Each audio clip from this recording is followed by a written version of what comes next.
ప్రజాప్రభుత్వం రాష్ట్ర ముఖ్యమంత్రి శ్రీ రేవంత్ రెడ్డి గారి నాయకత్వంలో యావత్ రాష్ట్ర మంత్రిమండలి మొత్తం కూడా ఒక విధానపరమైన నిర్ణయాన్ని తీసుకొని ఆ నిర్ణయం ప్రకారం తీర్మానం ప్రకారం శాసనసభలో తీర్మానం పెట్టి శాసనసభ తీర్మానం ప్రకారం రాష్ట్ర ప్రభుత్వం ప్రణాళిక శాఖ ద్వారా ఈ రాష్ట్రంలో సంపూర్ణంగా ఈ కుల గణన జరిపించినటువంటి విషయం మీ అందరికీ తెలిసిందే.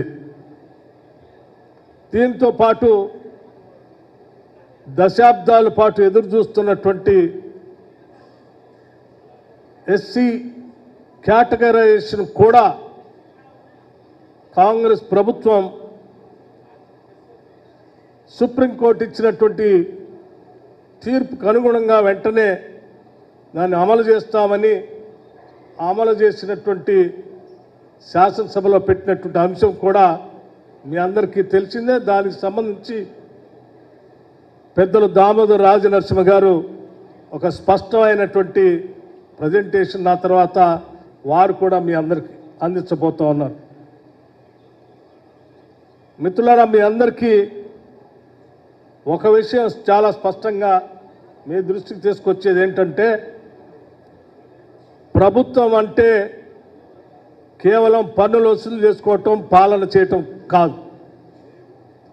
ప్రభుత్వం అంటే కేవలం పన్నులు వసూలు చేసుకోవటం పాలించడం ఒక్కటే కాదు. ప్రభుత్వం అంటే ఒక సామాజిక పరివర్తన కోసం, మార్పు కోసం నిత్యం పనిచేస్తుందని కాంగ్రెస్ ప్రభుత్వాలు ప్రతి సందర్భంలో చేస్తూ చూపిస్తూ వచ్చాయి. ఈ దేశంలో ఉన్నటువంటి సమాజ మార్పు కోసం ఆనాటి జవహర్లాల్ నెహ్రూ గారి దగ్గర నుంచి మొదలు పెడితే ఇప్పుడున్నటువంటి శ్రీ రాహుల్ గాంధీ గారి వరకు అటు దేశవ్యాప్తంగా కానీ రాష్ట్ర వ్యాప్తంగా కానీ అనేక విప్లవాత్మకమైన నిర్ణయాలు ఈ దేశంలో తీసుకొచ్చి పాలన ద్వారా చూపించినటువంటి సంఘటనలు అనేకం ఉన్నాయి.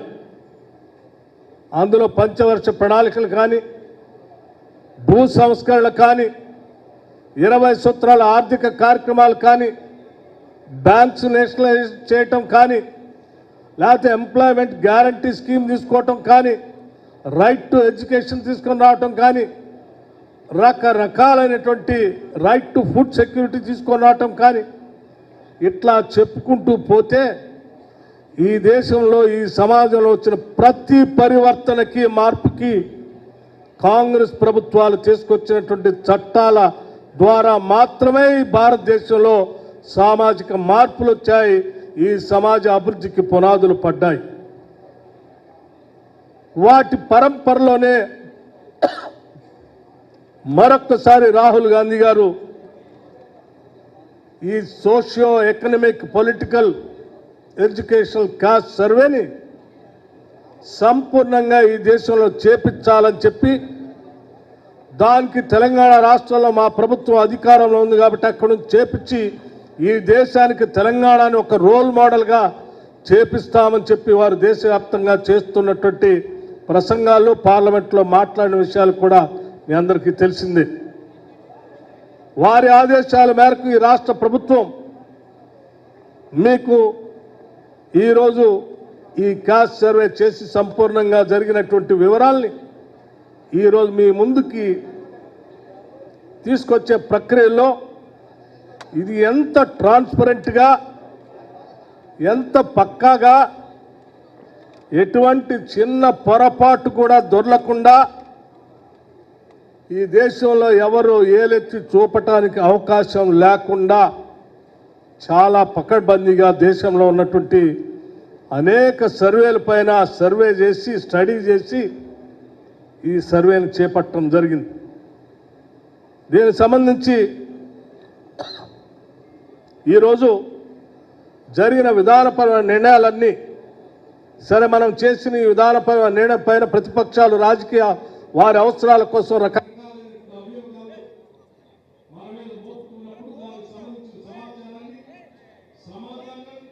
ఈ రాష్ట్రానికి కాదు, సమాజానికి, దేశానికి కూడా స్పష్టంగా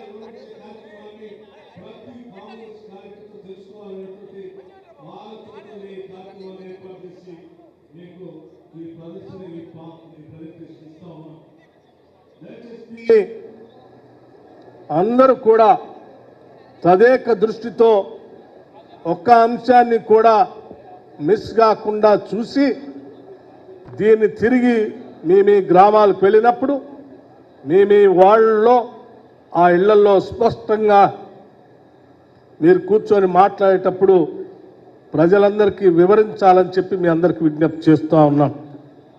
ముందుగా సరే ఇప్పటివరకు మీకు చెప్పినటువంటి